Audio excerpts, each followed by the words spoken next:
안녕하세요. 강박증 학술회 회장 김선인입니다. 살아있는 죽음 강박증 저자이기도 합니다. 살아있는 죽음 강박증 책은 공익 목적으로 제가 저자인세를 안 받고 출간했고, 이 방송도 강박증 환자를 위한 공익 목적의 방송입니다. 강박증 학술회의 강박증 방송 제2회입니다. 방송은 3부로 구성되는데 1부는 교육, 2부는 게스트 초대, 3부는 질문과 답변 3가지입니다. 1부를 시작하겠습니다. 회원분들께 퀴즈를 하나 내겠습니다. 김치만두가 길 가다가 친구인 김치를 만났습니다. 그러자 김치만두가 친구인 김치를 보고 뭐라고 했는지 아십니까? 제한시간 5초 드리겠습니다. 5, 4, 3, 2, 1. 정답은 김치만두가 김치를 보고 한 말은 내 안에 너 있다 입니다. 그러면 강박증 환자가 친구인 일반인을 만났습니다. 그러면 뭐라고 한 줄 아십니까? 제한시간 5초 드리겠습니다. 5, 4, 3, 2, 1. 정답은 강박증 환자가 일반인 친구 보고 한 말은 내 안에 너 있다 입니다. 한마디로 김치만두 안에 김치가 있고 강박증 환자 안에 일반인이 있다 입니다. 강박증 환자 안에 일반인이 있다고? 그렇습니다. 강박증 환자는 정상 외에 일반인과 똑같습니다. 손을 100번 씻는 환자는 손 씻기 외에 일반인과 모든 부분이 똑같고, 사랑하는 가족을 죽이는 생각에 시달리는 환자는 그 생각 외에 일반인과 똑같습니다. 즉 환자는 자신의 증상은 선택한 것이고 선택하지 않은 증상은 일반인과 똑같은 입장입니다. 강박증 학술회 방송 1회 질문과 답변편에도 제가 그 부분을 언급했습니다. 매우 중요한 사실이고요. 즉 환자는 자신의 증상을 선택했고 나머지는 다 정상입니다. 손 씻기 환자는 과도한 손 씻기를 선택했고, 사랑하는 가족을 죽이는 생각에 시달리는 환자는 그런 생각을 선택한 것 뿐입니다. 일반인은 모두 다 선택을 안 한 것입니다.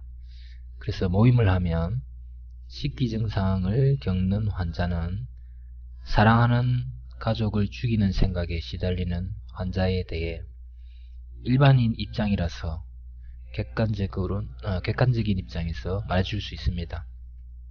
서로 그렇게 도울 수 있습니다. 물론 카페 내에서도, 강박증 학술회 카페 내에서도 마찬가지입니다.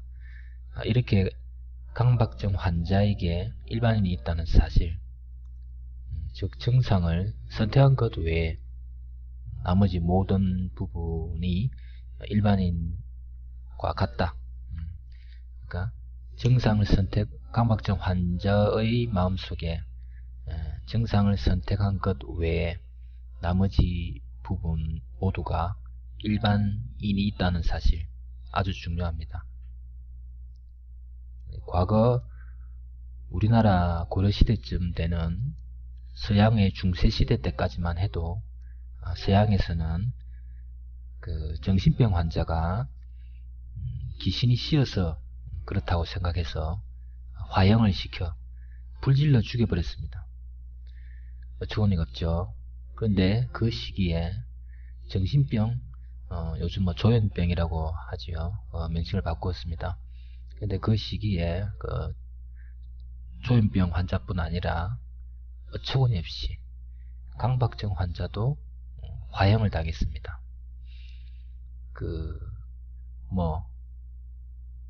강박증 학술의 모임 같은 경우는 또 뭐 외국의 재단 같은 경우는 거의 불바다죠. 그렇기 때문에 이제 폭격을 맞는 거죠. 예. 초리가 없는데 그 예로 손을 100번 씻는 환자는 귀신이 씌어서 그렇게 손을 자꾸 씻는다, 100번 1000번 씻는다 해서 그냥 화형을 시켜버렸습니다. 그 한마디로 강박증 환자 안에 일반인이 있다가 아니라 강박증 환자 안에 귀신이 있다라고 인식된 것이죠.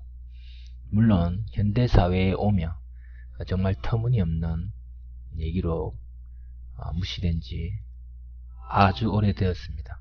그러나 어처구니없이 아직까지 사이비 기독교인들, 사이비 무당 등을 중심으로 강박증이 귀신이 씌어서 그러니 구타라고 강박증 환자와 가족들에게 사기를 치는 경우가 흔히 있습니다. 제가 모임 회장을 14년을 하며 1000만원짜리 굿을 한 환자만 해도 한 13년 전 가격으로 1000만원 정도를 굿을 한 환자가 제가 3명이나 봤습니다. 아마 그 외에도 많을 겁니다. 심지어 무슨 기독교에서 굿을 하는지 교회에서 300만원짜리 굿을 했다는 환자의 말도 제가 들었습니다. 아마 정통 기독교는 아닐 것이고 어쨌든 굿이나 부적을 써서 귀신을 쫓는다는 그 말 같지 않은 소리에 환자와 가족들은 속지 마시길 바랍니다. 특히 굿 같은 경우는 정통 무속인들은 굿이란 당장 사람이 죽어서 숨 넘어가는, 당장 사람이 지금 숨 넘어가서 죽을 상황이라 할지라도 함부로 굿해라, 그런 말을 안 해야 된다. 즉 사람이 당장 죽는다고 해도 굿하라는 말은 함부로 하면 안 된다 는 것이 정설입니다. 강박증은 객관적인 법칙을 초월하여 그 법칙으로 설명이 불가능한 초자연적인 존재나 힘에 의해 생기는 병이 아닙니다. 그런 말을 하는 자들은 전부 사기꾼입니다. 예외가 없습니다. 인류가 우주에 인공위성과 우주선을 보낸 지가 언젠데 아직까지 그런 사기꾼들이 몇백 년 전의 우리나라 고려시대적 얘기를 하는데 심히 환자와 가족들이 걱정이 됩니다. 각별히 주의하십시오. 강박증은 환자의 내면에 문제가 있는 것이지 귀신이든 뭐든 외부에 어떤 문제가 있는 것이 아닙니다. 예를 들어 환자가 방문 손잡이를 잡고 나서 가족들이 방문 손잡이를 잡기 때문에 가족들의 손이 더럽다고 생각되고 그 가족들이 나처럼 손을 깨끗이 씻지 않기 때문에 가족들이 만진 방문 손잡이가 더럽다, 그렇게 생각해서 손을 100번씩 씻는 경우가 있습니다. 이때 환자가 손을 100번씩 씻는 이유는 가족의 손이 더러워서 방문 손잡이에 병균이 득실거린다. 그래서 내가 그거 만지면 병균, 세균, 오염 등에 감염되어 죽을 것이다 라는 비합리적인 믿음 때문입니다. 즉 그 비합리적인 믿음, 그 내면에 문제가 있는 것이지 가족이 만진 방문 손잡이라는 어떤 외부의 대상은 문제가 없습니다. 한마디로 외부에는 문제가 없습니다. 그래서 강박증의 치료도 심리치료가 제일 중요하다고 하는 것입니다. 환자 스스로 내면적인 문제를 무시하는 힘을 키워야지, 그래야 병이 낫지 약을 먹거나 침을 맞거나 기타 신체에 어떤 자극을 주거나 등의 행위는 근본적인 해결책이 아닙니다. 심지어 굿이나 부적을 쓰는 등은 그런 말할 가치도 없는 그런 외부의 자극은 사기일 뿐입니다. 뇌수술도 실패하는 이유가 환자는 가만히 있고 의사가 뇌를 수술하는, 즉 외부의 힘으로 강박증을 고치려고 하기 때문에 실패를 합니다. 강박증에 대해 무지했던 시대에 환자가 화형까지 당하는 어처구니 없는 끔찍한 역사 후에 1980년대 이전에는 이 병이 매우 드문 병이라고 여겼습니다. 특히 강박증의 내용이 가정주부가 사랑하는 자신의 아기를 죽이는 생각, 아버지가 딸을 강간하는 생각, 길거리에서 자기도 모르게 마치 귀신이 내 몸에 들어온 것처럼 나도 몰래 주먹이 날아가서 남을 때릴 것 같다든지, 말도 아닌 생각이죠. 그 다음에 동성애자도 아닌데 동성애 하는 생각이 떠오른다든지, 종교인이 예수나 부처님을 욕한다든지 등 그 내용이 누가 봐도 끔찍합니다. 그 예를 다시 살펴보면 이렇습니다. 살아있는 죽음 강박증 1편에서 예를 발췌했습니다. 1. 복잡한 거리를 지나다가 갑자기 자기가 발가벗고 있는 시각적 영상을 생각하는 것. 2. 줄을 서 있는데 아무 잘못도 없는 앞사람을 밀치고 싶은 충동. 3. 친하고 가까운 사람에게 해가 일어나길 바라는 생각. 이것은 환자가 원치 않으면서도 한편으로는 해보려고 하는 이중적인 심리에 의한 증상입니다. 일반인도 물론 이중심리가 있습니다. 이중심리는 제1은 환자가 어떤 순간을 느끼려고 하는 심리, 즉 안전한 순간, 깨끗한 순간, 정리정돈한 순간, 살인하는 순간, 폭행하는 순간 등 어떤 순간을 느끼려고 하는 심리를 말하는 것인데, 인간의 공통심리입니다. 순간포착 심리에 대해서는 살아있는 죽음 강박증 2편 이론편에 나와 있고, 강박증 학술에 우리 카페에 정보 메뉴 그룹의 정보란에 있습니다. 참고하시길 바랍니다. 4번 높은 빌딩이나 절벽에서 뛰어내리고 싶은 충동. 5번 여행할 때 사고나 재난을 당한다는 생각. 6. 기차 올 때 플랫폼으로 뛰어들려는 충동. 7. 어떤 사람이 지구상에서 사라졌으면 좋겠다 하는 생각. 8. 7번에서 제가 첨언을 하면 어떤 사람이란 것은 자신의 철천지 원수나 싫어하는 인간이 아니고 자기가 지구상에서 사라지지 않기를 바라는 사랑하는 사람에 해당이 됩니다. 8번 폭력적으로 공격해서 개나 사람을 죽이는 충동. 9번 친한 사람이 상처를 입거나 손해를 당하는 것을 상상하고 소망하는 생각. 아까 언급한 대로 이중심리에 의한 증상입니다. 10번 무례한 말을 하고 싶은 충동. 11번 과거의 고통스럽고 당황했던 경험을 계속 시각적 영상을 갖고 생각하는 것. 12번 파트너가 고통을 겪는 성적 행위를 하려는 충동. 13번 자살하려는 생각 등입니다. 앞서 이 13가지 정도의 예는 대부분 자신이 원치 않는 주로 성적 공격적 거부감 있는 생각입니다. 제 이론의 표현으로 보면 거부감 있는 생각입니다. 한마디로 말해서.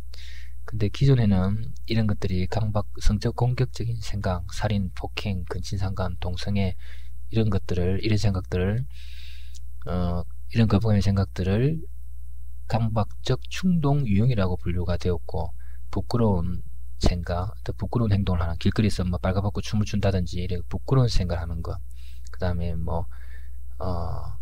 태풍이 부는데 해변가 방파제에서 왔다 갔다 하면서 위험한 행동을 한다든지, 파도에 휩쓸려 가면 죽을 수 있습니다.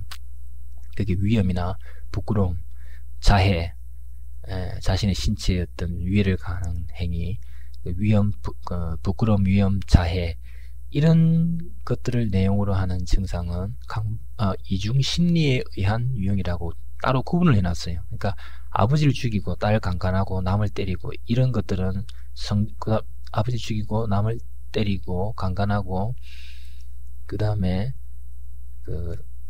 근친상간 동성애 이렇게 성적 공격적인 거부감 있는 생각을 하는 경우는 강박적 충동 유형이라고 분류되어 있고, 위험, 부끄러움, 자해 등은 이중심리에 의한 유형이라고 구분되어 있으나, 강박적 충동 유형도 결국 자신이 내가 뭐 딸을 강간하면 기분이 어떨까, 내가 내 아기를 죽이면 기분이 어떨까, 가정주부 아기를 죽이는 생각을 하는 경우는 흔히 있는데, 강박적 사고의 내용에서 내가 아기를 죽이면, 내 사랑하는 아기를 죽이면 기분이 어떨까 라는 의문 때문에 생기는 경우가 많이 있습니다.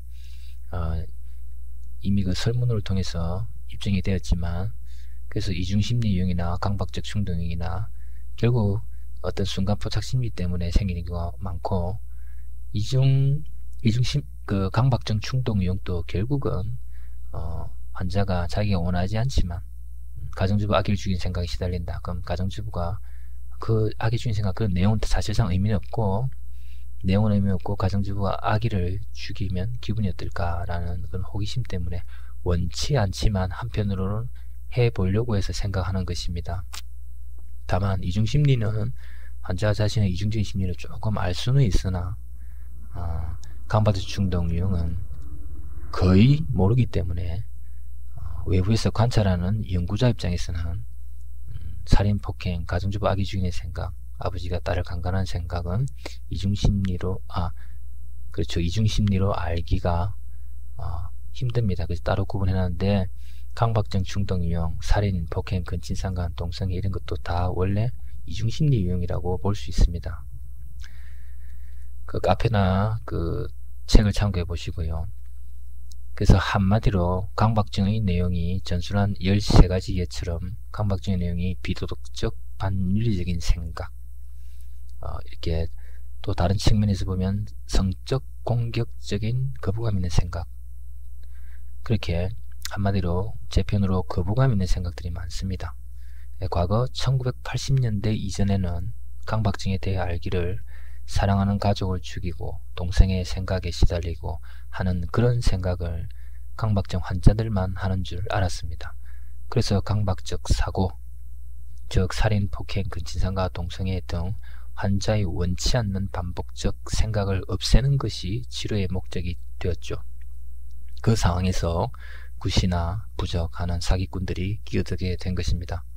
그러다가 1980년대 이후에 알고 보니 살인, 폭행, 근친상가, 동성애, 부끄러움, 위험, 자해 등을 내용으로 하는 그런 거부감 있는 생각을 일반인도 다 하더라는 것이 밝혀졌습니다. 한마디로 일반인이든 환자든 누구나 다 사랑하는 가족을 죽이는 생각이나 지하철에서 남을 밀어서 다치게 하는 생각, 길거리에서 발가벗고 춤을 추고 싶은 충동이 들거나 손에 더러운 게 묻으면 병 걸려 죽을 것 같다 등 그런 생각은 사람이면 누구나 다 한다는 것이었습니다. 즉 그런 생각 자체는 병이 아닙니다. 환자가 심하게 할 뿐이죠. 그래서 제가 카페나 환자나 상담할 때 누차 강조하는데, 강박증 치료의 목적은 환자가 괴로운 생각을 안 하게 하는 것, 또는 환자가 괴로운 생각이 안 나게 하는 것이 아니라 환자가 괴로운 생각을 하더라도 쉽게 무시하도록 하는 것입니다. 즉 괴로운 생각이 안 나게 하는 것이 아니라 나더라도 쉽게 무시하도록 하는 것입니다. 그런데 참 답답한 질문을 하는 환자들도 들어 있습니다. 선생님, 제가 강박증인데 가족을 해치는 생각이 자꾸 들어요. 이 생각이 안 나게 하는 방법을 알려주세요 라고 하는데, 이것은 질문 자체가 잘못되었습니다. 그런 생각을 어떻게 안 나게 합니까? 그 생각을 안 나게 하는 방법은 딱 하나가 있습니다. 그런 생각 안 나게 하는 방법은 바로 뇌를 드러내는 것입니다. 그러면 죽겠죠.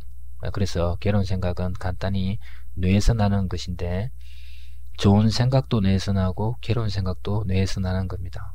그래서 그 괴로운 생각만 뇌에서 안 나게 할 수가 없습니다. 그래서 뇌를 드러내는 방법밖에 없고, 그러면 죽기 때문에 당연히 괴로운 생각은 없앨래야 없앨 수가 없는 것입니다. 뇌가 있기 때문에 당연히 괴로운 생각이 나는 겁니다. 일반인도 나고 환자도 나는 겁니다.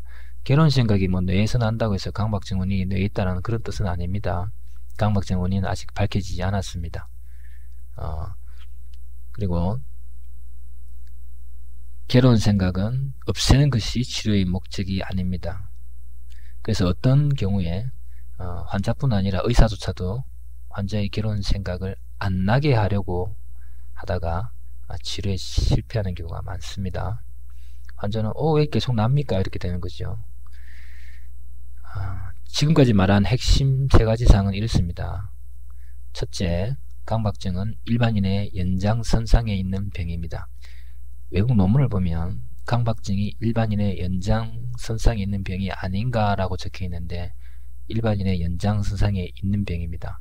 제 연구에 하면 인간의 공통심리인 순간포착심리 때문에 생기는 것이고 동물도 순간포착심리에 있기 때문에 강박증은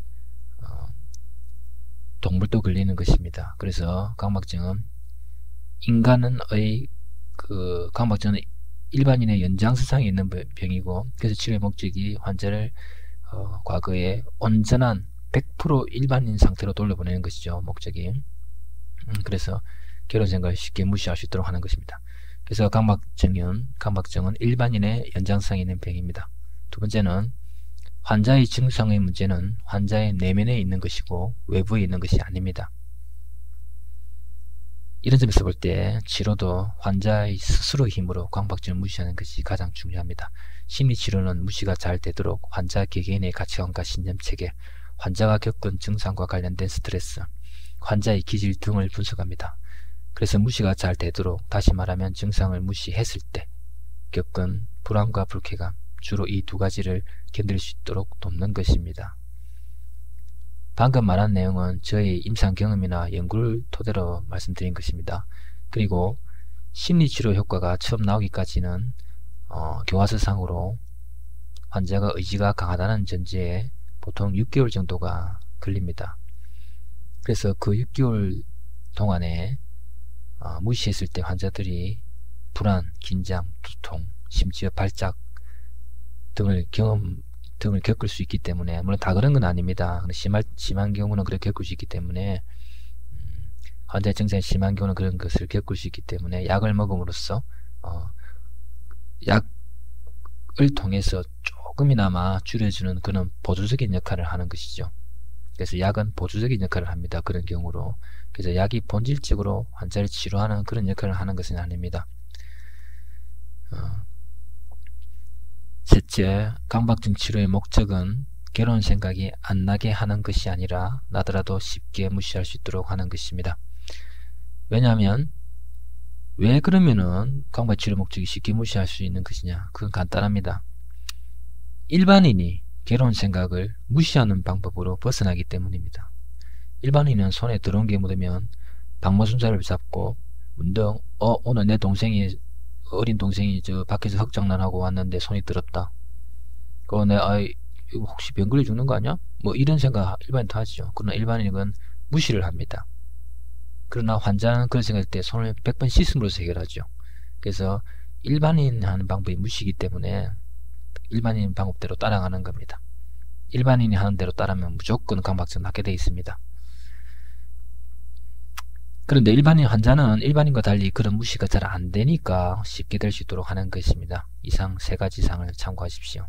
강박증 치료는 약물치료로는 완치가 되지 않고 심리치료로 내면적인 문제를 완전히 해결해야 완치가 됩니다. 이때 심리치료의 핵심 사항이 바로 합리적인 사고를 갖는 것입니다. 그리고 전문가나 상담가가 그 합리적 사고를 찾고 합리적 사고를 마음속에 투여하듯이 심어주는 것이죠. 그리고 계속 반복해서 산해시키고 교육을 하는 것입니다.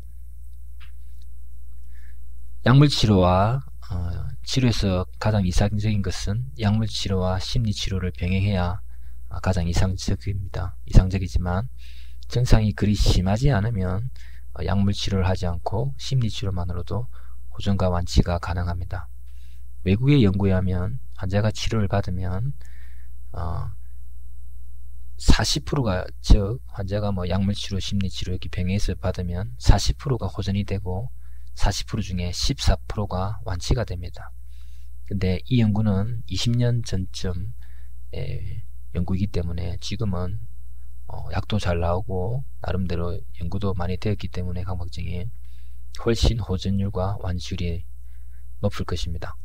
치료에서 상담가의 강박증에 관한 전문성이 50%, 환자의 의지가 50% 정도 완치율에 영향을 미칩니다. 그 외에 하루에 3끼 밥을 먹는 것, 이것이 중요합니다. 왜냐하면 강박증 약이 신경 전달 물질인 세로토닌의 수준을 증가시키는 역할을 하는데, 굳이 약이 아니라 하더라도 밥, 이런 탄수화물 성분이 바로 그런 효과를 내기 때문에 하루 3끼 밥을 먹는 것이 중요합니다. 이런 기본적인 사항은 우리 카페에 다 있습니다. 그 책에도 있고요. 그 다음에 하루 30분 이상 운동하기. 이 이유는 환자가 치료를 받아도 초반 최소한도로 보통 6개월 정도 까지는 무조건 이 괴로운 생각을 체력으로 버텨야 됩니다. 그래서 운동을 해야 되고, 부가적으로 운동을 해서 땀을 흘리면 우울증 약과 같은 효과를 내는 호르몬이 분비됩니다. 그래서 운동을 하는 것, 하루 30분 정도 산책하는 것 아주 중요합니다. 강박증 환자는 대개 90% 불안과 우울증이 동반이 됩니다. 그래서 운동은 아주 중요합니다. 또 밤 10시부터 새벽 2시 사이에 잠을 자서 그 4시간 동안 집중적으로 인체에 그 스트레스를 줄이는 호르몬이 분비가 되는데, 그래서 밤 10시부터 2시 사이 자는 것이 중요하고, 늦어도 밤 12시 정도는 잠을 자는 게 좋습니다. 환자의 강박증 사고는 엄청나게 스트레스를 주는 거기 때문에 그 시간대에 자는 것이 좋습니다. 이렇게 강박증이 단순한 어떤 심리치료, 약물치료 이런 것뿐 아니라 여러가지 이런 부가적으로 밥도 꼬박 챙겨 먹고 운동도 하고 잠도 일찍 자고 하는 것들이 아주 중요합니다. 폭력적이거나 성적인 그런 내용의 영화나 드라마, 뉴스 등은 반드시 피해야 합니다. 그런 것에서 강박적 사고의 내용의 아이디어를 얻어서 환자가 또 그런 생각들을 할 수가 있거든요. 그래서 좋은 것만 봐야 됩니다. 이런 규칙적인 식사와 생활, 운동 등등 또 완치를 하는데 중요한 요소임을 거듭 강조합니다. 어떤 환자는 내가 약 잘 먹고 심리상담도 받고 있는데 뭐 낫겠지 하면서 밤새 인터넷 도박하고 날을 새고 그 새벽 5시 6시에 자다가 오후 4시에 일어나고 밥도 하루에 햄버거 하나 먹고 끝이고 늘 집에서 빈둥빈둥 누워있다가 또 밤 되면 도박하고, 그러면 완치가 되게 힘들어요. 저 미래에 엄청난 강박증 심리치료 권위자가 해도 그런 사람 낫기 힘듭니다. 그래서 치료는 이런 거 외에 자신의 관리가 완치에 영향을 크게 미칩니다. 이상 참고하시기 바랍니다. 1부 마치고 2부에서 뵙겠습니다.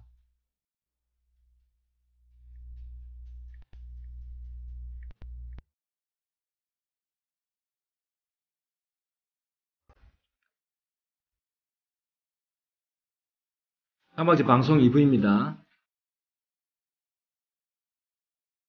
환자가 괴로워서 대학 휴학하고 몇 달째 집에만 누워 있는 경우도 많습니다. 그리고 밤새 괴로운 생각에 시달리고 오후 2시, 4시 이렇게 늦게 일어나는 경우도 많습니다. 늦게 일어나도 눈만 뜬 상태고 아직 우리 일반적으로 말하는 일어나서 활동한다, 기상하는 의미는 아닙니다. 자, 그런데 이런 상태를 가족들이 오해해서 환자가 오후 2시에 눈만 뜨고 있고 오후 2시 일어나도 시원찮을판에 지금 2시에 눈만 뜨고 있고 한 4시 5시 되니까 나오고 하니까 참 가족들이 참 이게 뭐야 지금 이게 이렇게 이제 오해도 많이 해서 도저히 용납을 못하고 구박을 하고 심지어 폭행까지 하는 그런 비극적인 일들이 있습니다. 어떤 환자분의 사례를 보면 제게 말씀하기를, 어떤 환자분이 밤새 잠 못 자고 강박증 괴로워서 잠 못 자다가 새벽에 잠이 들어서 오후 2시쯤에 눈을 떴습니다. 눈을 떴는데 눈 떠도 일어난 건 아니고 눈만 뜨고 있는 거죠. 그러다가 이런저런 괴로운 생각에 시달리다가 이제 이래서는 안 되겠다. 남들처럼 내가 산책이라도 해야겠다. 늘 내가 집에만 있는데 이게 안 되겠어. 산책이라도 해야겠다. 그렇게 생각해가지고 이 환자분은 이제 30대였어요. 그 대학 졸업하고 강박증으로 아주 우수한 학생인데도 대학 졸업하고 강박증 때문에 거의 치료도 못하고 거의 한 10년을 집에만 있었습니다. 안타까운 사연인데, 그래서 이제 여기 집에만 있고 그러다가 안 되겠다, 오늘은 정말 산책이라도 해야겠다라고 다짐하고 겨우겨우 안간힘을 내서 보통 밖으로 잘 안 나가는데 겨우겨우 어느 날은 너무 좀 힘을 내가지고 오후 4시에 일어나서 겨우 힘을 내가지고 한 발짝 한 발짝 움직여서 이제 방문을 열고 거실로 나갔습니다. 근데 거실에 이제 어머님과 형이 있었어요. 이제 이 환자분이 이제 가족을 애써 외면하고 현관문 열고 나가려고 하자 밖으로 어머니께서 하시는 말씀이, 환자가 이제 현관문 열고 나가려고 하니까 어머니께서 하시는 말씀이, 아이고 그렇게 아프신 몸인데, 그렇게 아프신 몸이신데 그 아픈 몸을 이끌고 지금 밖에 나가세요. 아이고 그냥 천우 계시지, 이렇게 했답니다. 그러자 형이 이어서, 아이고 내 하나뿐인 동생 오늘 아픈 몸 이끌고 밖에 나가다가 쓰러져 죽는 거 아니야? 어머니 내 동생 못 나가게 말려야 되는 거 아니에요? 라고 말했답니다. 그래서 어머니가, 제가 죽든지 말든지 놔둬라. 이후 내가 진짜 저걸 왜 나왔어? 이렇게 말했습니다. 그러자 형이, 어머님 말이 너무 심하시네요. 그래도 하나뿐인 내 동생입니다. 라고 어머니에게 화를 내는 게 아니라 형도 이어서, 에이씨 말 저말 진짜 동생이라고 하나 있는 게 꼬라지하고는 빌어먹은 닭도 아니고, 에이씨 내 인생에서 동생 돋보기 틀렸네.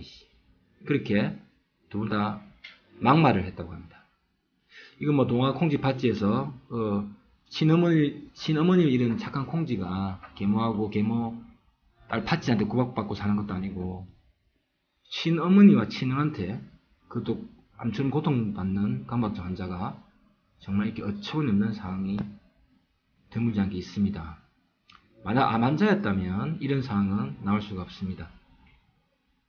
근데 환자는 암처럼 고통스러운 데다가 가족과 주변 사람들에게 이런 냉대와 구박을 받기 때문에 이중고입니다. 정말 안타까운 사람들이 많습니다. 그런데 이런 상황과 정반대의 상황도 드물게 또 있습니다.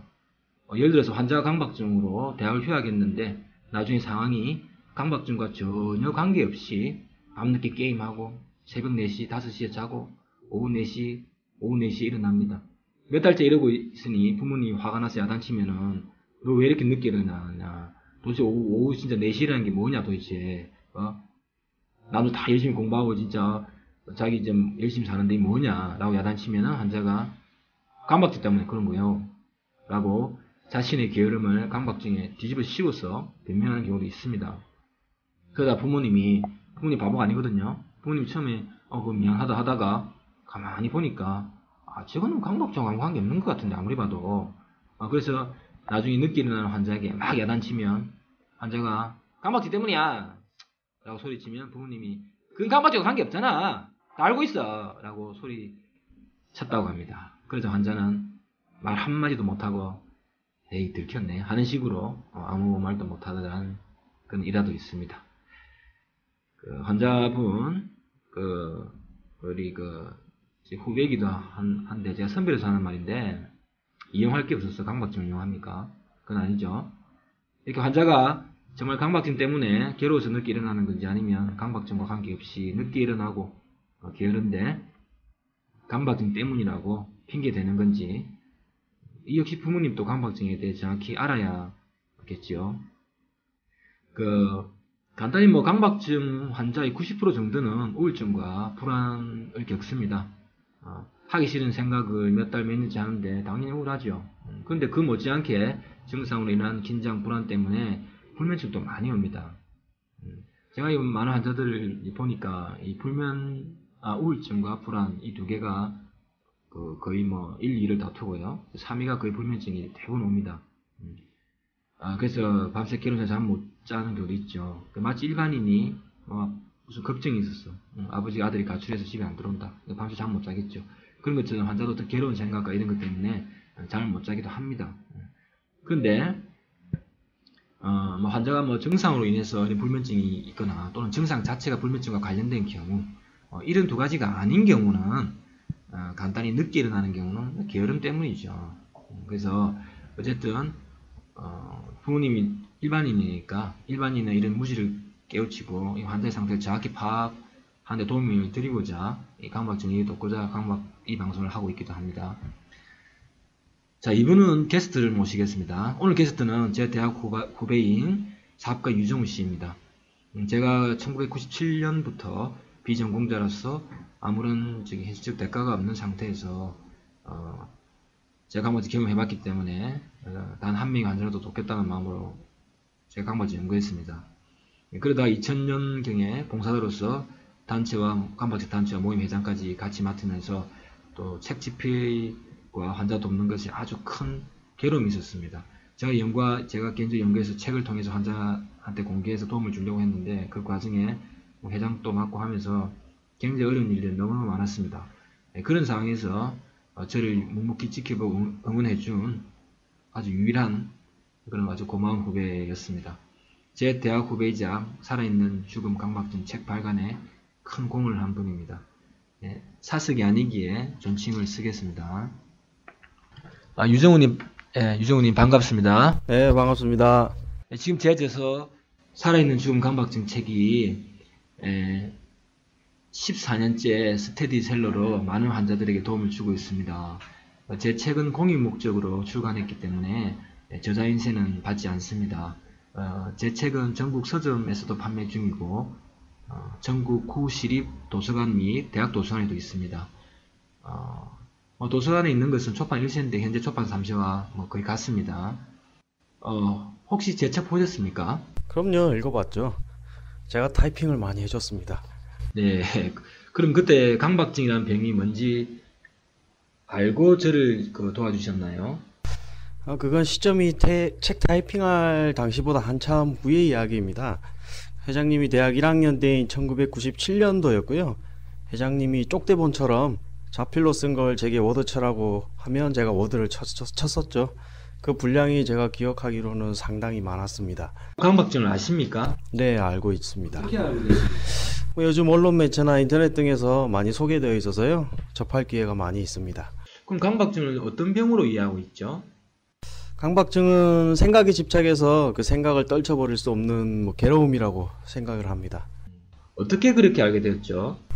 언론에서 그렇게 접했습니다. 언론에서 뭐라고 했길래요? 예를 들자면 결백증의 경우는 남이 봤을 때는 청결한데 자기가 봤을 때는 불결해서 손에 피가 날 정도로 손을 씻는 행위를 한다라고 들었습니다. 네, 그러면 경쟁 강박증, 다이어트 강박증, 성공 강박증, 취업 강박증 등의 말을 들은 적이 있지요. 강박증이란 말 자체를 일반 명사처럼 쓰지 않습니까? 네. 그럼 취업 강박증은 뭐라고 생각해요? 같이 학교를 다녔는데 나머지 동기들은 취업해서 돈을 벌고 있고 나 혼자만 부모님 돈을 쓰고 있는 독립되지 않은 낙오자처럼 생각되는 상태가 취업 강박증이라고 생각이 됩니다. 그럼 취업을 못한 소위 백수 있잖아요. 백수들은 다 강박증 환자겠네요. 다는 아니겠지만 예를 들자면 취업 재수 이상인 사람, 특히 사수 5수로 넘어가거나 지방 수험생이 서울에 올라와서 혼자 자취했을 때 자신의 처지에 대해서 위기감을 갖기도 하거든요. 그런 사람일수록 취업에 대한 강박증이 더 심하다고 생각이 됩니다.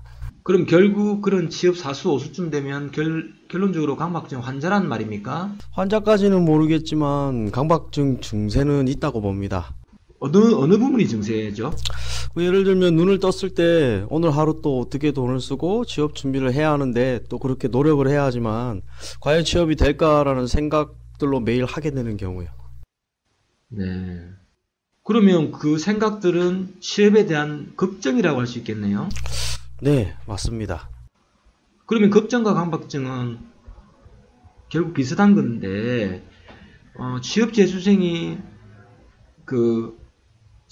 하는 걱정보다 취업 오수생이 하는 걱정이 더 심하잖아요. 그러니까 지금 말로 인하면 걱정과 강박증이 결국 비슷한 건데 취업 재수생이 하는 걱정보다 취업 오수생이 하는 걱정이 더 심하다. 그렇게 되면은 사람이 취업이든 빚이든 아들이 가출했든 청소년이 키가 안 큰다든지 어떤 과도한 걱정을 하는 경우가 곧 강박증이라고 이해하시는 거예요? 네, 그렇습니다. 물론 취업 경우는 걱정을 한다고 해서 뭐 시험 결과가 바뀌는 건 아니지만 뭐 그 생각들로 인해서 평소대로 생활하기가 어렵기 때문에 강박증이라고 봅니다. 네, 뭐 사실 걱정과 강박증은 전혀 다른 겁니다. 걱정과 강박증의 차이점에 관한 논문도 있습니다만 간단히 설명하면 이렇습니다. 걱정은 당사자가 할 만하니까 하는 거예요.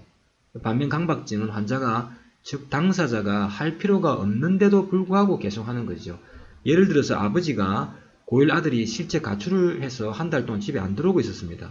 이때 아버지가 밤에 잠 못 자고 아이고 우리 아들 왜 안 들어오지? 어디를 갔나? 납치당했나? 밥은 어디서 먹고 있나? 불량번에 잡혀서 뭐 어디 물건이나 훔쳐오라고 협박당하지 않나? 뭐 새우잡이 팔려갔나? 등 걱정을 심하게 합니다. 그러나 이것은 아버지가 부모로서 당연히 걱정할 만하니까 스스로 하는 거죠. 이것이 만약 강박증이 되려면 이렇게 돼야 돼요. 상황이. 아버지가 밤에 집에 있는데 지금 고1 아들이 지금 자기 방에서 공부하고 있어요. 밤에 아들이 집에 들어와서 공부하고 있고 아버지도 그걸 알아요. 근데 아이고 우리 아들이 왜 집에 안 들어오지? 납치당했나? 왜 한 달 동안 안 들어오지? 불량분에 잡혀갔나? 라고 생각을 하는 거죠. 그러다가 내가 근데 왜 이래 생각을 하지? 우리 아들이 지금 방에 있잖아. 아, 나 미치겠네. 라고 이렇게 자기 생각에 거부감이 있으면, 거부감이 있어야, 즉 자기 생각을 하기 싫어야 이게 결국 강박증이죠. 근데 아버지가 진짜 아들이 가출을 했고 우리 애가 왜 집에 안 들어오지? 납치당했나? 큰일이네. 그 아버지가 아들이 진짜 가출했는데 아버지가 우리 애가 왜 집에 안 들어오지? 납치당했나? 큰일이네.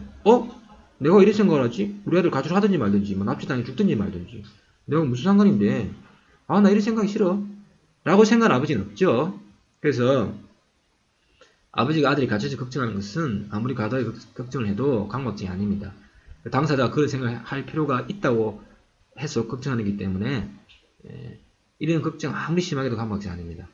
제가 전에 어떤 어머님한테 전화를 한 통 받았는데 그분 말씀이 자기 아들이 중학생인데 너무 키가 작아서 병원에 갔더니 그 성장판이 거의 다쳐서 지금 애가 앉아서 키가 못 큰다 이런 청천벽력 같은 말을 의사한테 들었답니다.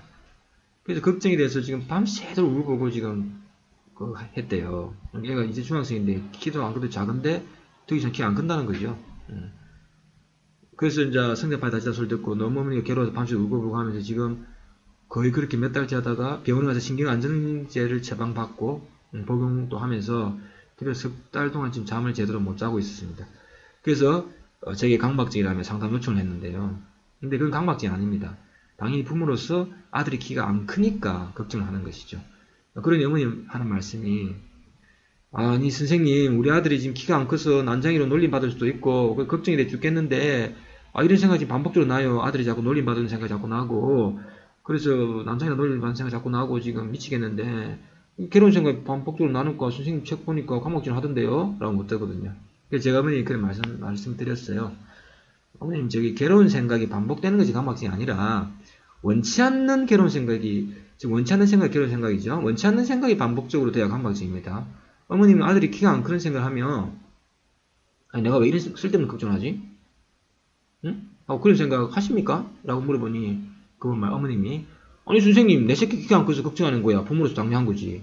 그 걱정하는 게 무슨 내가 이런 거 왜 걱정을 하지? 누가 그런 생각해요? 그럼 부부 자격도 없네.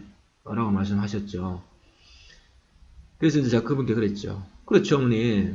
그렇게 비록 아들이 키가 안 크고 걱정을 계속 하는 것이 괴롭지만 그 생각하는 것 자체는 거부감이 없기 때문에 걱정이에요. 단순히 강박증 아닙니다. 라고 말했어요. 그래서 의사 선생님에게 잘 상의해 보십시오. 라고 했어요. 어머님 경우는 그래서 제가 어머님 경우는 강박증이 아니라서 제가 상담을 안 받습니다. 라고 했거든요. 그때 어머님이 나도 지금 아들 키도 지금 안 크는 판에 지금 내가 강박증까지 걸린 줄 알고 미쳐버릴 것 같았는데 강박증이 아니라니 안심이네요. 감사합니다. 라고 제가 통화를 끊는 일이 있었습니다. 그래서 이제 걱정과 강박증 차이가 그렇거든요. 걱정과 강박증 차이 이해되셨습니까? 네, 그렇군요. 그러면 과도한 걱정이 혹시 강박증으로 발전할 가능성이 있습니까? 네, 과도한 걱정과 강박증은 원래 따로 보면 다릅니다. 그러나 과도한 걱정이 강박증으로 발전할 수 있죠. 모든 어떤 생각들이 강박증으로 다 발전할 수 있어요. 예를 들어 아까 얘처럼 아들이 가출을 했는데 과도하게 걱정을 하다가 아버지가 아들이 납치되어 칼에 찔려 죽는 생각을 자꾸 예상하면서 아들이 칼에 찔려 죽는 생각을 계속 한다고 합시다. 그럼 이 생각이 반복되면은 또 계속 아들이 칼에 찔려 죽는 생각을 자꾸 하는 거죠. 납치당하고 칼에 찔려 죽는 생각이 자꾸 떠오르고 거부감이 당연히 있죠. 그러니까 또 이 생각을 굳이 할 필요가 없는, 그 아들이 칼에 찔려 죽는 생각은 우리가 굳이 할 필요가 없는 끔찍한 생각이죠. 그래서 이제 아들이 계속 집에 안 오고 계속 아들 칼 찔리는 생각 자꾸 떠오르고 살해당한 생각 떠오르고 하면은 결국 뭡니까? 정신적으로 괴롭죠. 즉 정신적으로 피로하고 시간적 소모가 오고 일상생활에 장애를 겪는 거죠. 그러니까 한마디로 말해서 아들이 다치는 생각, 또 살해당하는 생각, 이런 것들이 거부감이 또 있고, 즉 이런 생각들로 인한 피로, 시간적 소모, 일상생활 장애, 그리고 생활 자체에서 오는 또 거부감도 있죠. 그래서 이 네 가지에서 한마디로 말하면 괴로움을 겪는다는 거예요. 괴로움. 결국 원치 않는 생각에 괴로움을 겪게 되죠. 그래서 이게 바로 강박증입니다. 그러나 과도한 걱정을 아무리 한다고 해서 강박증이나 이 정신적인 암 같은 병에 쉽게 다 넘어가진 않아요. 그래서 강박증은 누구나 다 걸릴 수는 있지만 사람이 과도한 걱정을 한다고 해서 강박증에 꼭 걸린다고 볼 수는 없습니다. 앞서 강박증 환자가 가족들의 무시로 구박을 당한 예를 들었죠. 그럼 제가 1997년도부터 그 대학 시절에 제 강박증 좀 괴롭게 저도 겪어봤기 때문에 경험자로서 단 한 명의 환자라도 돕겠다는 마음으로 비전공자로서 강박증 연구할 때 저한테 마치 환자의 주변 사람이 환자에게 말하듯이 막말을 하던 선배들이 있었습니다. 그 얘기를 잠시 하겠습니다. 이름은 가명으로 하겠습니다. 이 얘기는 역시 일반인이 강박증에 대해서 어떻게 생각하고 있는지를 잘 보여주는 예입니다. 17년간 제가 강박증 연구자로서 당한 일과 같은 맥락이죠. 환자 당한 일과 제가 연구자로서 당한 일 같은 맥락입니다. 그 당시 제가 책 집필할 쯤에 대학 4학년 때 저와 친한 태우라는 대학원 석사 받고 교수 밑에서 일하던 연구하던 선배가 있었는데, 태우 선배 혹시 아세요? 네, 얼굴 네모나고 안경 낀 사람이요? 예. 맞습니다. 그 선배가 어느 날 1층 도서관에서 제가 연구한 이론을 복사하려고 하고 있는데, 제가 도서관에서 문 앞에서 만났어요.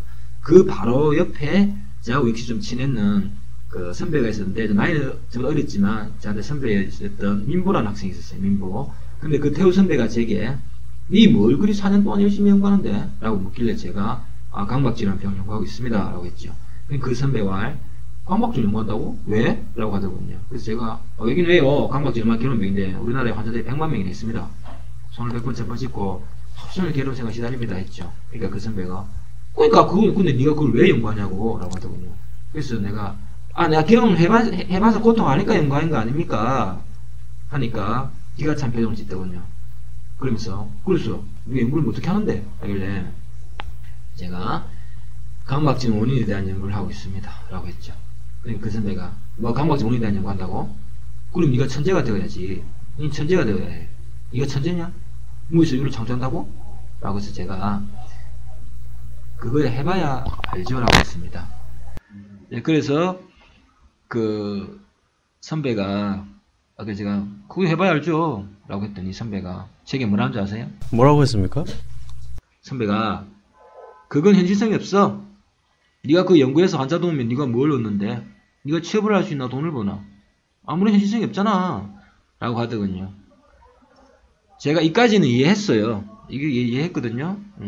대학 4학년이 취업 준비는 안 하고 무슨 강박증 환자 돕는다고 책 쓴다고 하니 뜬구름 잡는 소리로 들렸겠죠.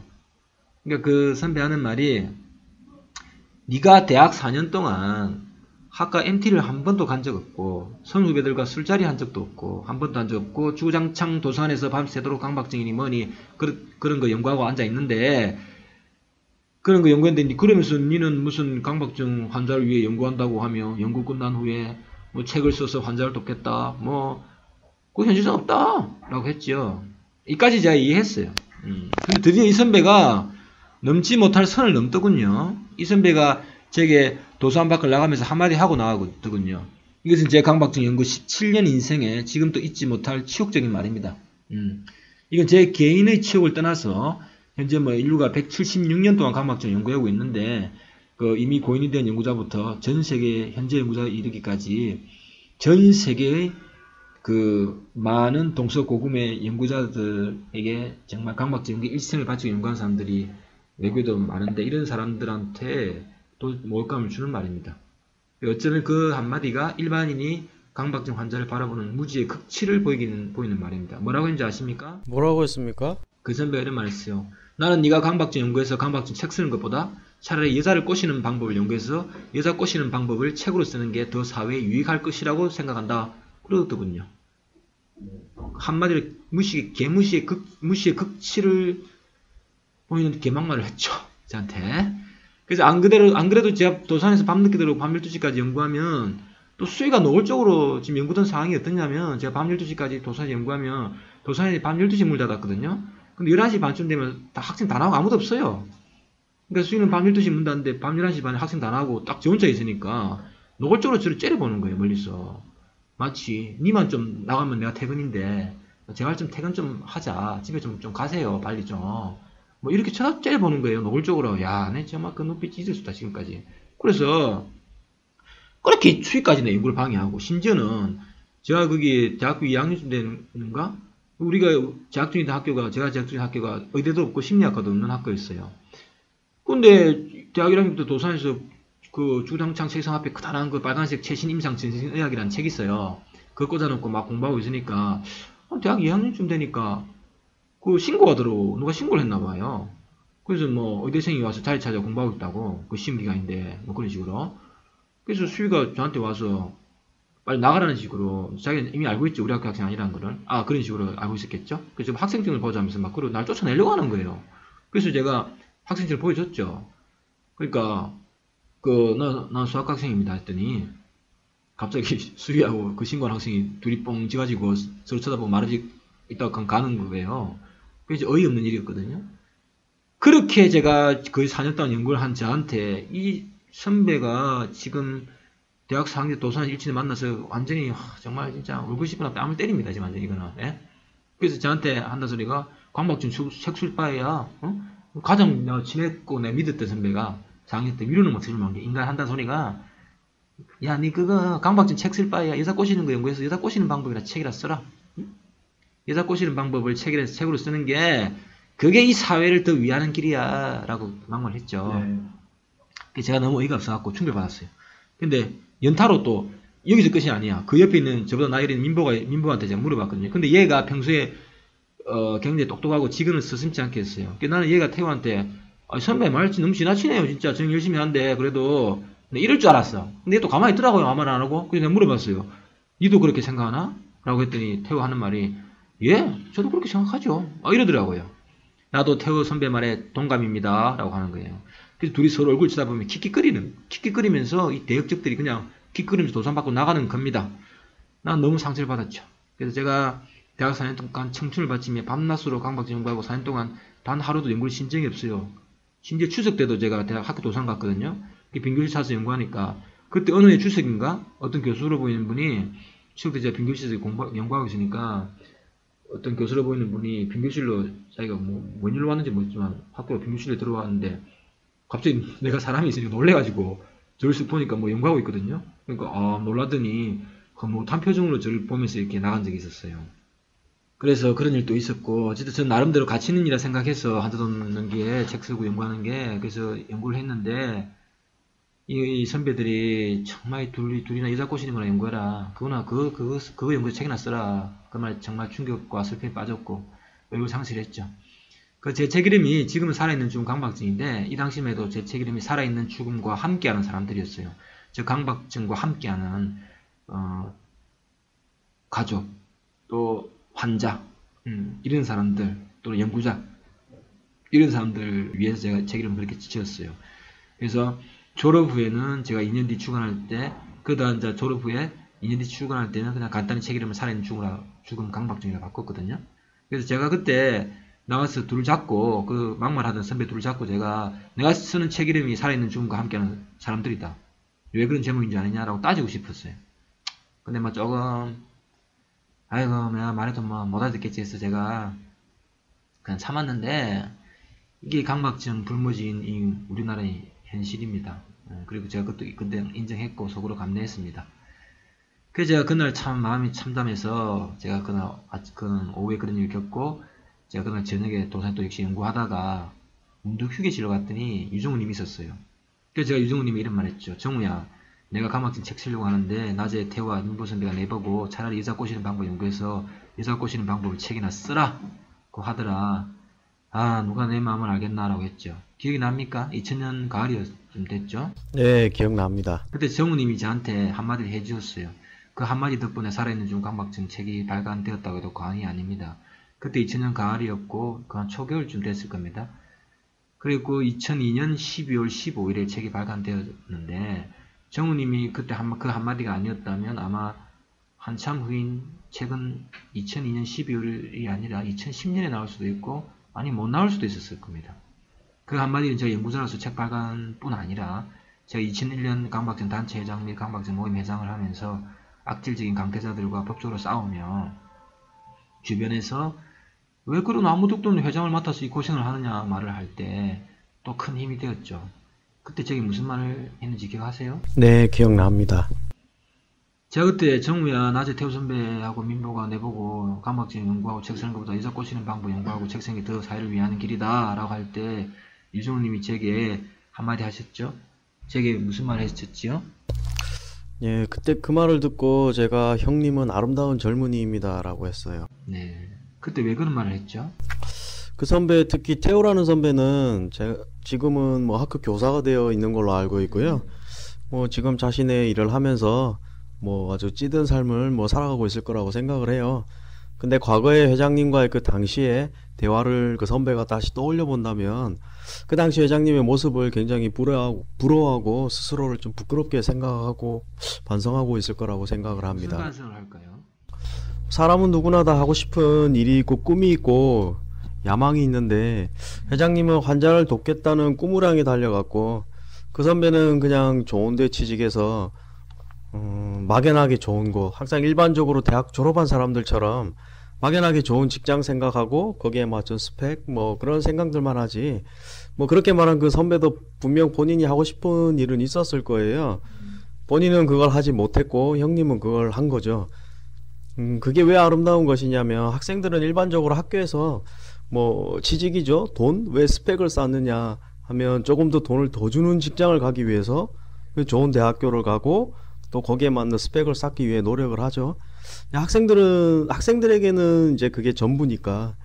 뭐 근데 현재 학생들 개개인들도 분명 자신들이 하고 싶은 꿈이 있을 거예요. 그런데 자신의 꿈을 이루기 위해서 행동으로 옮기는 그런 대학생들이, 그런 젊은이가 과연 몇 명이나 되겠습니까? 아마 거의 없을 겁니다. 아예 없다고 봐도 무방해요. 근데 형님은, 제가 그 당시 볼 때 형님은 이제 그런 행동을 하셨어요. 그래서 그게 얼마나 아름다운 젊은이입니까? 그리고 꿈이라는 게 단지 뭐 가수나 탤런트나 영화배우, 돈 많이 버는 기업가 뭐 그런 게 아니었잖아요. 뭐 타인을 위한 꿈이었기 때문에 그래서 아름다운 젊은이라는 겁니다. 네, 뭐 어쨌든 유정우님이 제가 정말 힘들게 연구하던 그 시절 속에서 그때 형은 아름다운 젊은이입니다라고 해준 그 한마디가 결국 제가 연구를 이어갈 수 있는. 그럼요. 근데 대학 졸업하고도 취업이나 그런 현실적인 문제 속에서도 그냥 꿋꿋이 계속 제 신념을 지키고 유정우님이 말한 꿈을 향해 달려가서 마침내 그 졸업한 지 2년 뒤인 2002년 12월 15일에 살아있는 중 강박증 1, 2편 두 권 그때 발간되었죠. 그 발간 직후에 교보문고 2003년도 상반기 내과 분야 베스트북 도서로 선정도 되었고요. 그 다음에 그리고 12년이 지난 지금까지 많은 강박증 환자와 그 가족들에게 큰 도움을 주고 있습니다. 그리고 공익 목적 출간이었고요. 뭐 제가 뭐 저자세도 안 받고 제가 또 자비를 좀 보태서 발간도 했고, 그리고 뭐 그런 어떤 경제적인 것을 부담하는 것도 결국 정우님이 주신 말씀이 힘이 되어서 제가 또 그런 것까지 제가 또 하게 되었고, 아주 여러모로 힘이 드는 것들을 정신적이나 물질적인 거나 이런 부분에 대해서도 내가 조금 힘든 게 있었어도 그런 걸 다 제가 그냥 오직 이 책을 써서 하들 도와야겠다는 걸 끝까지 밀고 나갈 수 있었죠. 그 선배들은 2000년도에 그 당시 이후로는 제가 대학 졸업하고 제가 연락한 적도 없고 연락이 끊겼는데, 제가 그 선배들의 막말로 어둡고 텅 빈 도서 안에서 참담했던 그날부터 벌써 세월이 15년쯤 흘렀네요. 형은 아름다운 젊은입니다 라는 그 한마디 듣고 제가 더 말은 안 하고 도서관에 들어가서 또 연구를 했지만 그때 참 말 못했네요. 정말 감사드립니다. 별도로 제가 사실 강박증 단체와 강박증 모임 회장을 혼자 14년간 해오며 환자들에게 큰 피해를 준 성추행이라든지 사기라든지 또는 허위로 있지도 않는 강박증 권위자나 전문가들을 선정하거나 그런 그 강박증 전문 사기단들을 제가 고소를 하거나 또 제가 반대로 그들에게 여자들에게 홧김에 오가다가 고소를 당하고 맹인수들 고소를 당하고 그래서 재판을 받고 하는 그런 일들을 7년 정도 겪었어요. 지금도 그런 일이 지금 또 최근에 정말 괴롭게 벌어졌지만은 겪었는데, 그때 피고소인으로서 제가 또 재판 받기 몇 분 전에 법정 밖에 의자에 앉아서 제가 이제 재판 받기 몇 분 전에 앉아 있을 때 그때 유정우님이 한 그 말을 회상으로서 떠올리며 용기를 낸 시간들도 많았습니다. 네. 그럼 제가 대학 4학년 때인 2000년 가을에서 14년이 지난 지금 저는 아직도 아름다운 젊은이입니까? 네. 최근에도 그런 일이 벌어져서 심하게 괴로운 거 잘 알고 있습니다. 근데 지금도 여전히 그때의 마음을 간직하고 있다면 회장님은 영원히 아름다운 젊은이입니다. 네, 감사합니다. 이렇게 유정우님이 저희 활동을 지켜보시니 더 열심히 연구하고 회장 역할을 해야 될 듯 합니다. 우리나라 강박증 분야에 유정우님이 과거 제게 말했던 그 아름다운 젊은이들이 많이 배출되어서 또 그분들이 제 뒤를 이어서 회장도 맡기를 간절히 바랍니다. 또 국내에 아직 없는 강박증 권위자도 생겨서 그런 미래의 회장에게 큰 힘이 되길 바랍니다. 네. 그런데 제가 만약 나이가 80살쯤 돼가지고 모임 회장하면서 환자를 위해서 봉사하며 고생하면 그때는 저는 아름다운 늙은이입니까? 지금 같은 마음만 계속 가지고 있다면요, 언제까지나 아름다운 젊은이입니다. 네, 저는 그때 대해서 아름다운 젊은이가 아니라 아름다운 늙은이라고 불러줄 것 같다는 생각했는데 그때도 아름다운 젊은이라고 불러주시기 바랍니다. 네. 영원히 아름다운 젊은이로 살도록 노력하겠습니다. 오늘 나와주셔서 감사드리고 회원분께 인사하시죠. 네, 환자분들은 자신 스스로가 쌓아놓은 벽을 허물고 당당히 세상과 맞서시길 바라겠습니다. 그리고 언제나 행복한 미소만 가득하시길 바라겠습니다. 네, 감사합니다. 감사합니다. 네, 잠시 후 3부에서 강박증 질문과 답변 방송하겠습니다.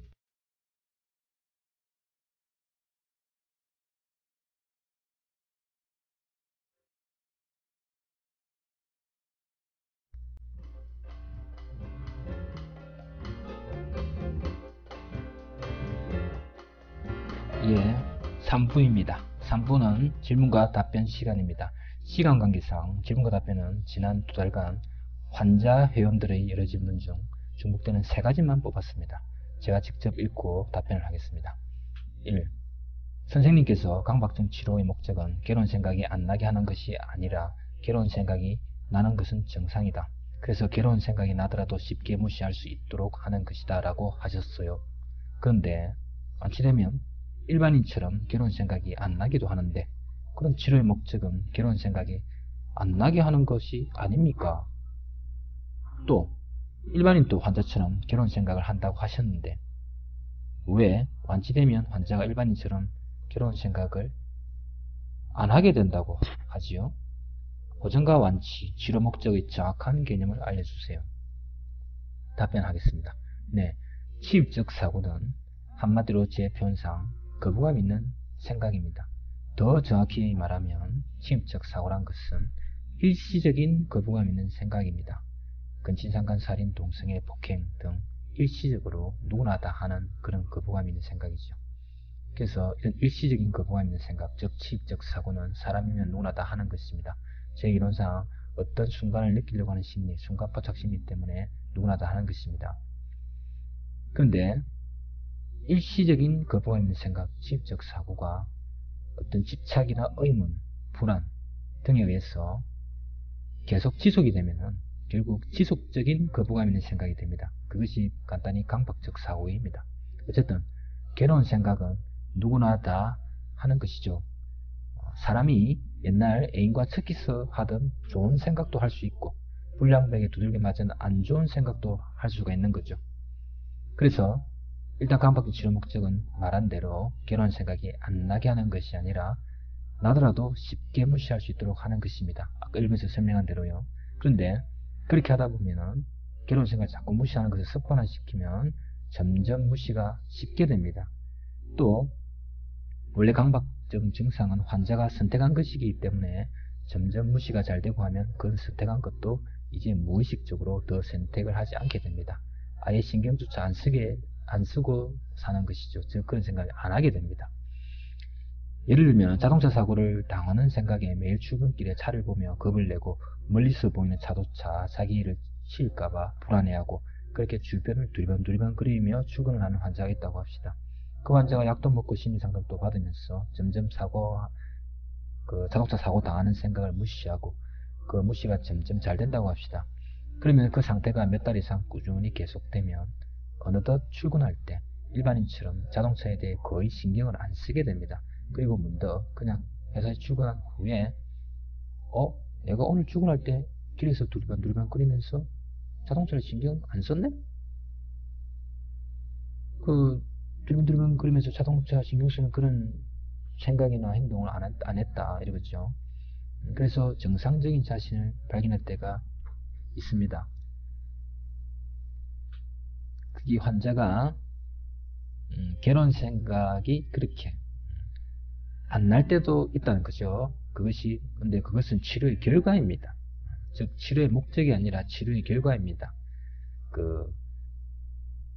치료의 목적은 괴로운 생각이 안 나게 하는 것이 아니라 쉽게 무시할 수 있도록 하는 것이었는데 무시하다 보니까 그 결과가 괴로운 생각이 안 나게 된 것입니다.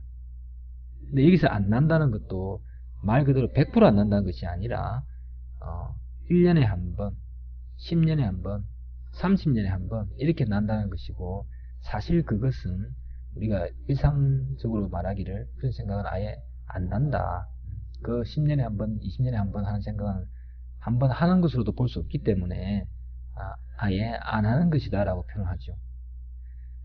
그러나 굳이 따지면은 일반인 또 하기는 하죠. 10년에 한 번 또 따지고 보면은 한 번 한 거니까. 그래서 치료할 때는 일반인 또 한 번 누구나 다 한다. 10년에 한 번, 1년에 한 번 해도 그건 하긴 한다. 이렇게 표현하는 거죠. 자, 그래서 치료 목적은 무시하는 것이고 치료 결과는 생각이 이제 안 나게 되는 거죠. 그래서 목적과 결과는 다릅니다. 내가 반에서 1등을 할 거야 라고 해서 공부한 학생은 반에서 1등 하는 것이 목적입니다. 그래서 1등 하려고 열심히 공부를 했고 1등을 했습니다. 그러니까 목적을 달성했는데 그 뒤에 어떤 일이 벌어지냐면 어머니가 1등 했다고 선물로 옷을 사줬습니다. 이때 이 학생의 목적은 1등이고 옷을 선물 받은 것은 1등한 결과입니다. 목적은 1등인데 목적을 달성을 했어요. 그러니까 그 결과 어떻게 됐느냐? 칭찬도 받고 친구들도 자기를 부러워하고 어머니가 옷을 선물을 해준 거죠. 그러니까 그 결과죠. 좋은 결과라는 것입니다. 이 학생은 1등을 하려고 공부를 한 것이지 옷을 선물 받으려고 공부한 것은 아니죠. 그래서 강박증 치료 목적은 일단 완치가 되려면 그 전의 단계가 호전이기 때문에 상담이나 치료는 결국 강박증 치료는 첫 환자가 왔을 때 목적은 일단 호전이기 때문에 일단 호전되는 호전이 일단 목적이죠. 목표입니다. 그래서 일단은 완치된 상태로 보는 게 아니라 호전된 상태의 그 시점으로 보기 때문에 표현이 치료 목적이 일단은 호전되는 상태가 목적이기 때문에 치료 목적이 당연히 호전되는 상태는 10년에 한 번, 20년에 한 번 하는 그런 상태는 아니기 때문에 치료 목적은 괴로운 생각을 안 나게 하는 것이 아니라 쉽게 무시할 수 있도록 만드는 것이다 라고 표현이 됩니다. 그래서 그 목적을 향해 가다가 무시가 잘 됐다고 합시다. 그럼 그 결과로 괴로운 생각이 거의 안 나는 날도 있고 아예 안 나는 날도 있습니다. 그래서 결국 완치되면 일반인처럼 자신의 증상에 관한 괴로운 생각이 안 납니다. 여기서 안 난다는 것은 또 제가 참 반복하는데 선생님 뭐 괴로운 생각 한다면서요. 또 왜 한 대도 안 냈다 하는 거 이게 아니라 안 난다는 말은 우리가 일상적인 상식적으로 지금 하는 이야기입니다. 마치 은행에서 이제 이자가 913원입니다. 그런데 은행에서는 910원만 받아요. 그러면 왜냐? 3원은 이런 단위는 의미가 없으니까 은행에서조차 그냥 무시하는 겁니다. 그래서 그러나 이 수학적으로 따지면 이렇게 되겠죠. 913원에서 어차피 그것도 3원 또 이런 단위니까 이자죠. 그래서 은행에서는 이런 단위도 이자로 은행에서는 이자로 이런 단위까지 받는다.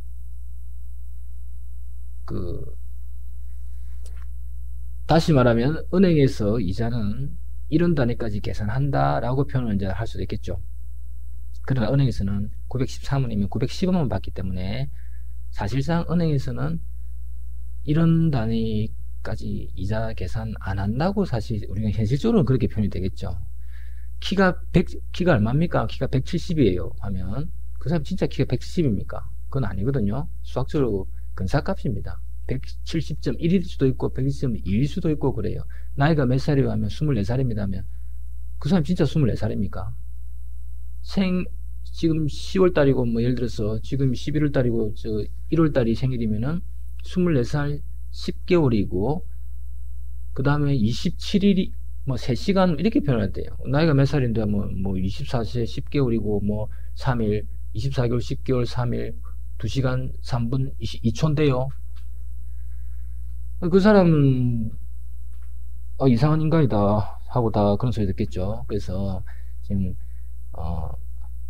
어쩌다가 그러니까 마찬가지로 치료 목적은 일반인이 환자가 나으면 간단히 정리하면 치료 목적은 우선 호전이니까 괴로운 생각이 안 나게 하는 게 아니라 나도록 쉽게 무시하는 것이고 이제 다 나아서 치료의 결과로서 환자 생각이 이제 거의 안 나는 거예요. 그리고 아예 안 날 수도 있고 실제로 아예 안 날 수도 있습니다. 그리고 1년에 한 번, 10년에 한 번 하더라도 그것은 가정주부가 아기를 죽이는 생각, 아버지가 딸을 강간하는 생각을 1년에 한 번, 10년에 한 번 다 나온 후에 그렇게 하고 있다는 게 환자가. 그러나 이것은 엄격적으로 수학으로 따지면 한다. 일반인도 그런 생각 한다. 이지만 현실적으로 따지면 이제 다 나으면 일반인 상태가 되면 안 한다라고 표현이 되는 거죠. 그래서 말씀드린 치료의 목적은 일단 호전이니까 무시하는 그런 생각 안 나게 하는 것이 아니라 나더라도 쉽게 무시할 수 있다. 쉽게 무시할 수 있도록 하는 것. 그런 생각 안 나게 하는 것이 아니라 나더라도 쉽게 무시할 수 있도록 하는 것입니다. 어쨌든 증상을 계속 무시를 해야 합니다. 자, 2번 보겠습니다. 2번 강박증은 유전되나요? 유전적인 면에서의 연구는 제가 이런 질문도 자주 받았는데 이것도 저희 이제 그 책 1편에도 나와 있는데 이게 책이 이미 나온 지 14년이 지났는데 그때 환자들이 질문한 것을 공통적인 걸 모아서 제가 이런 질문을 그 책에 실었는데 14년이 지난 지금의 환자도 이런 질문을 하거든요. 제가 이 2주간에 환자들 상담하거나 이 질문을 받으면서 이런 질문을 또 유전 질문을 한 3번 받았어요. 그러니까 과거나 지금이나 미래의 14년 후나 이런 질문은 이제 또 공통될 겁니다. 그러니까 참고를 하시고. 강박증 유전되나요? 자, 답변은 그 유전적인 면에서 연구는 좀 오래되었는데 특히 왜 이런 이야기가 나왔냐면 일란성 상둥이보다 일란성 상둥이의 발병 일치율이 좀 높게 나타나서 관심을 받았습니다. 1969년에 막스라는 연구자의 유전 연구에 좀 황당한 예가 있습니다. 연구가 황당하다는 게 아니라 얘가 좀 황당하다는 것이죠. 그래서 24세의 일란성 쌍둥이가 둘 다 10살 때 서로 버터와 우유병이 더러워서 표현으로 눈을 씻지 않고는 볼 수 없을 정도이다 라고 서로 동의하면서 그래 형 맞아 하면서 형 동생이 둘 다 강박증이 발병이 되었습니다. 같은 나이 때. 그래서 오염됐다고 생각하면 동생은 몸을 박박 씻었고 형도 동생을 응원했어요. 동생아 더 씻으라. 그까지는 안 된다. 박박 씻고 형 동생은 그래 형 고마워 열심히 씻을게 하고 서로서로 응원을 하면서 증상이 악화가 된 겁니다. 참 어처구니가 없죠. 그러다 11살 때 동생이 개의 대변에 심한 혐오감을 일으키고 그러자 형도 또 그렇게 되고 또 뭐 어떻게 개가 머물었던 장소 또는 개가 머물 가능성이 있는 장소, 개가 왔다 갔다 하는 그런 장소, 술집이나 가게나 공원이나 레스토랑, 극장 등을 피해 다녔어요. 형과 이 형제들은 그 집을 개라고 불렀습니다. 이렇게 쌍둥이들이 그러면서 이제 증상이 좀 지났던 그런 사례인데 이렇게 쌍둥이들이 같은 장애를 거의 동시에 발병했고 유사하게 이제 뭐 증상이 번졌다 이건데 논평 이제 논문의 논평은 이제 그거죠.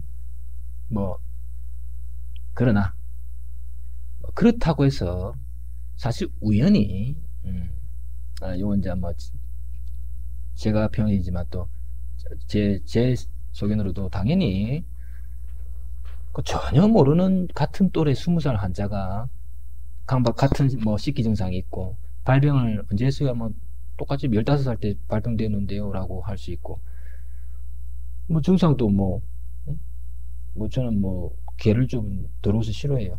개가 다니는 술집 가게 공원 싫어요 라고 할 수 있는 것은 당연히 그런 일치될 수 있는 경우는 흔히 있거든요. 결국은. 그래서 뭐 카페 글 같은 걸 제가 질문 본다고 보면은 이거 보면은 사실 이 환자가 진짜 같은 사람 같이 느껴질 때도 있어요. 그래서 이렇게 뭐 증상 내용이 뭐 같고 같은 나이에 발병했다고 그것은 큰 의미는 없어요. 그래서 또 이 논문의 의견에서 봐서도 이렇게 쌍둥이들이 같이 동시에 발병하고 유사하게 증상이 번졌고 뭐 그것이 강박증 원인이 유전적이 있다라는 증거가 될 수 없다라고 결론이 난 거죠. 그래서 또 근데 현재 또 강박증과 유전에 관한 연구는 여러 가지 어려움 때문에 확실히 믿을 만한 사례는 적습니다. 또 부모가 강박증이면 자식들에게 강박증이라는 병 그 자체가 그대로 유전되는 게 아니라 강박증이 신경증이니까 신경증적인 기질이 유전될 가능성이 좀 있다는 정도죠. 맞아요. 아버지가 영어를 잘해요.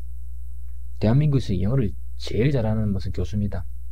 그럼 애를 낳았는데 자 아들을 낳았다. 그럼 이 아들이 영어를 잘하느냐? 영어를 굉장히 엄청난 재능이 있냐? 뭐 그런 것보다는 영어가 의학이기 때문에 얘가 의학적인 재능이 좀 있다. 뭐 중국어 이런 뭐 이렇게 영어 포괄적으로 그러다 영어 잘할 수도 있고 뭐 중국어 잘할 수도 있고 뭐 그런 정도죠. 그래서 뭐 큰 의미는 없고 그래서 강박증 발병에 그런 유전 기질은 형제 자매끼리도 성격이 다 다르고 또 뭐 자식이 뭐 10명 있다. 그럼 한 명이 강박증 있다고 다른 9명이 강박증이 있는 건 아니거든요. 그래서 집안마다 뭐 환자가 다 있는 것도 아닙니다. 그래서 그렇고 또 뭐 부모님들은 둘 다 뭐 정신과적인 어떤 병이나 이런 거 전혀 없고 그 집안 대대로 그런 게 없었는데 그냥 뭐 환자만 그럴 수도 있는 거죠. 그래서 유전은 사실 의미가 없습니다. 그래서 답은 아닙니다 라고 결론을 내겠습니다. 세 번째입니다.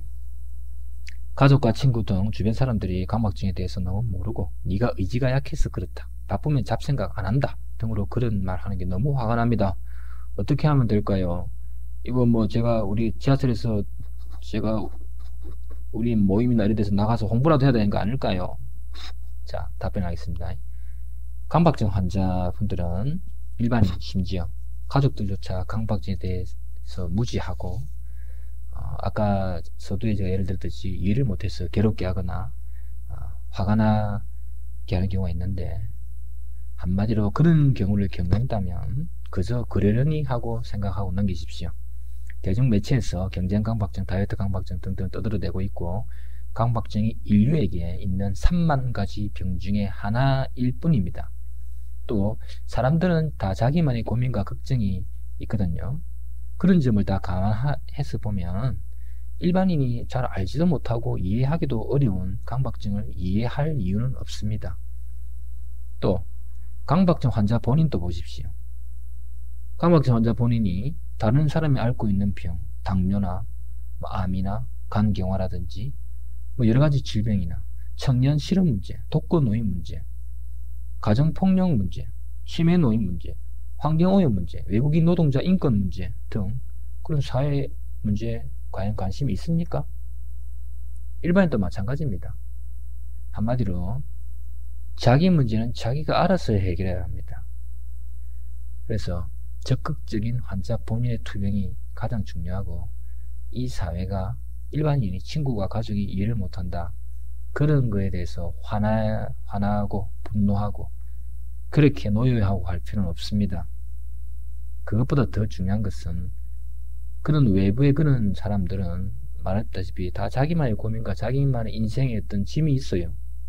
그래서 그걸 풀려고 그것을 푸는 것이고 또 그 풀기 위해서 노력을 하는 것이고 나름대로 고민이 있고 그 천석구는 천가지 걱정 만석구는 만가지 걱정이다라고 제가 카페에 글을 듯이 사람 누나다 그런 고민이 다 있어요. 괴로움이 또 있고 말 못할 여러 가지 상황이 다 있는데 그래서 환자가 자기 문제 자기가 그걸 해야지 다른 사람 내 일을 못 해준다라고 화내고 그렇게는 할 필요가 없습니다. 그리고 모임에서조차도 제가 회장으로서 과거에 많은 홍보와 많은 돈을 들여서 홈페이지도 만들고 최고급 홈페이지 730만원 정도 1차, 2차, 3차 들여서 돈을 들이고 해서 홍보도 하고 다 했습니다. 제가 아무 효과가 없어요. 일반인들은 관심이 없습니다. 관심을 가질 필요도 없어요. 일반인 강박증에. 또 환자도 관심 받기를 원하지 마십시오. 예. 그래서 제가 분명히 그걸 강조하고 환자의 원은 일반인이 강박증에 관심 가져주기를 바라지 마시고 스스로의 문제를 스스로 극복하려고 하고 그것이 바로 인생을 사는 자세이고 또 세상의 이치입니다. 자기 문제는 자기가 스스로 알아서 해야 돼요. 그래서 빨리 병을 고칠 생각을 하고 병만 낫고 강박증 졸업하면 끝이에요. 남 내가 이해하지 못하니 그런 말 할 필요가 없는 겁니다. 그래서 적극적으로 투병을 하고 그래서 빨리 병을 고칠 생각만 하고 타인이 그렇게 하면 저 사람 무식해서 저렇다. 관심이 없어서 저렇네. 그냥 그렇게 그러려니 하세요. 저 사람 당연히 모르겠죠. 그렇게 넘어가라고요. 예, 오늘 방송은 세 가지 다 질문 다 했고 오늘 방송은 이제 다 끝났습니다. 며칠 전에 대학 수학 수능 시험이 치러졌습니다. 수험생 강박증 환자분들은 시험을 잘 보셨는지 모르겠고 원하는 대학에 꼭 합격하시길 기원합니다. 강박증과 싸우며 힘든 1년 수험생활을 보냈는데 잠시나마 편히 쉬시길 바랍니다. 추운 초겨울 날씨입니다. 다들 건강 유의하시길 바랍니다. 이상 강박증 학술의 방송 2를 마치겠습니다.